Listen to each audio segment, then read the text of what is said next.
Hilirisasi. Kita tentu sangat bersyukur Indonesia dianugerahi sumber daya alam yang luar biasa. Indonesia punya cadangan nikel terbesar di dunia. Cadangan timah kita terbesar kedua di dunia.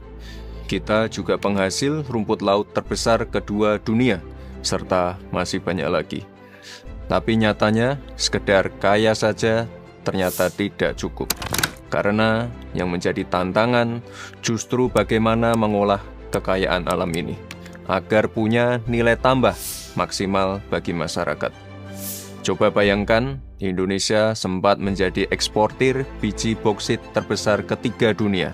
Sayangnya, Indonesia hanya menempati urutan ke-31 sebagai pengekspor panel surya. Padahal ketika boksit diolah menjadi panel surya, nilainya bertambah 194 kali lipat. Besar sekali. Tapi hilirisasi tidak melulu hanya soal batu bara atau minerba. Hilirisasi bisa dilakukan di sektor lain, pertanian, kelautan, perkebunan, bahkan digital. Untuk hilirisasi digital, nanti kita bahas secara khusus di lain waktu. Jadi inti dari hilirisasi adalah pengolahan yang menghasilkan nilai tambah. Contoh sederhananya, harga teh saat masih berbentuk daun basah akan jauh berbeda dengan teh yang sudah dikeringkan, dipacking, dan sudah diolah menjadi teh dengan aroma tertentu. Sehingga selain mendapatkan keuntungan dari harga jual, dengan melakukan pengolahan kita juga bisa membuka lapangan kerja, memberdayakan UMKM, menggeliatkan ekonomi, dan mendapatkan pemasukan negara dari pajak, royalti, PNBP, dividen, maupun bea ekspor. Itulah yang dilakukan negara-negara lain, bahkan oleh negara yang tidak memiliki sumber daya alam.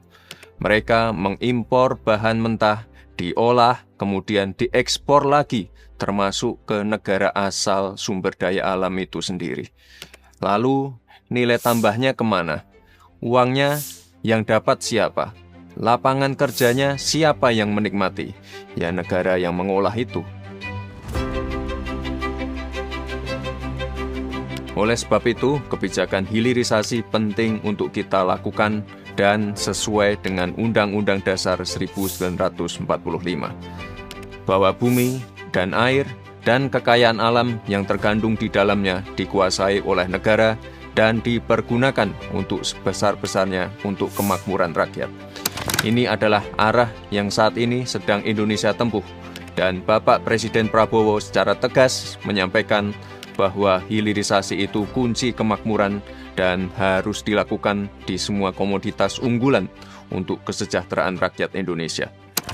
Kita bersyukur kita punya sumber alam yang sangat besar. Kita sekarang tidak boleh ragu-ragu memanfaatkannya sebaik-baiknya.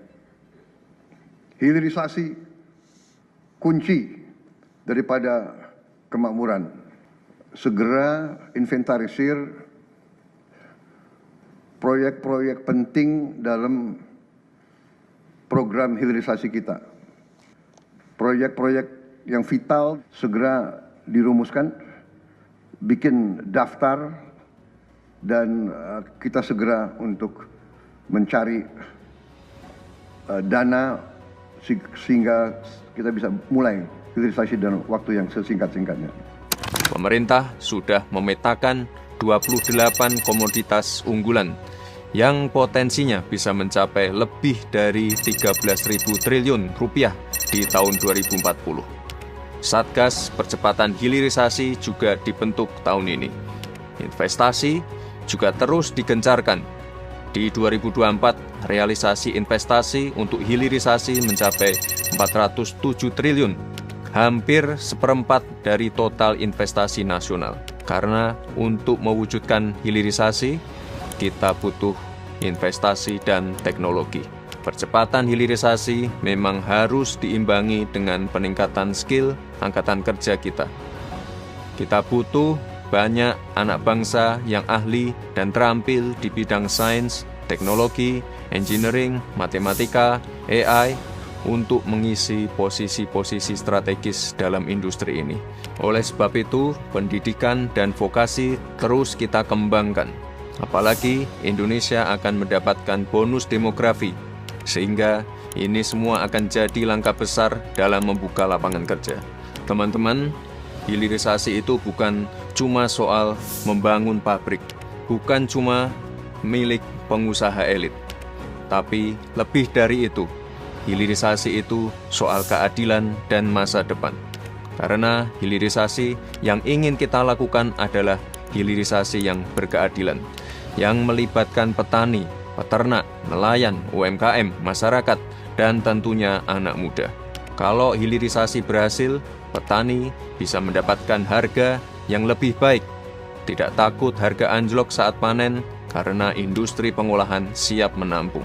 UMKM bisa lebih maju karena dikerjasamakan dengan industri pengolahan yang lebih besar. Ekonomi sekitar jadi lebih menggeliat karena lapangan kerja terbuka, tenaga kerja terserap sehingga daya beli meningkat.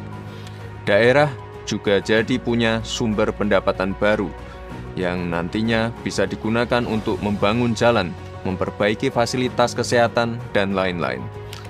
Memang tantangan itu pasti ada. Yang namanya perubahan pasti butuh kalibrasi.